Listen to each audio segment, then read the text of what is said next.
Paramedical staff जिंदाबाद, paramedical staff जिंदाबाद। जीना होगा, मरना होगा, धरना होगा, धरना होगा। Paramedical staff joint action committee Sindh की जानिब से गयूर पैरामेडिकल स्टाफ के जायज़ मुतालबात तस्लीम न होने की सूरत में Shahzeb Shah senior vice chairman Pakistan paramedical staff सूबा Sindh paramedical joint action committee Sindh ने आज सैयद अब्दुल्ला शाह इंस्टीट्यूट 7 में ओपीडी का बाइकाट करके धरना दिया।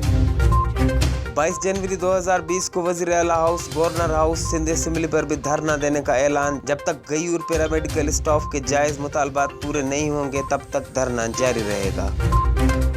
इस दौरान पुरअमन एहतजाजी धरने पर किसी भी किस्म की कशीदगी मसलन लाठी चार्ज, आंसू गैस, वाटर कैंस वगैरह का इस्तेमाल किया गया तो इसकी जिम्मेदार गवर्नमेंट ऑफ सिंध होगी और इसके बाद मजबूरन हमें इमरजेंसी का भी बाइकाट करना पड़ेगा। और इस दौरान अगर कोई भी इमरजेंसी हुई तो उसकी जिम्मेदार हेल्थ डिपार्टमेंट सिंध और गवर्नमेंट ऑफ सिंध होगी। वाज़ेह रहे कि पैरामेडिकल स्टाफ पिछले 13 दिनों से कराची प्रेस क्लब में एहतजाज कर रही है। रिपोर्टर शकील अहमद चन्ना के साथ अली जाफरी सोलंकी, HRJDO न्यूज़, हैदराबाद।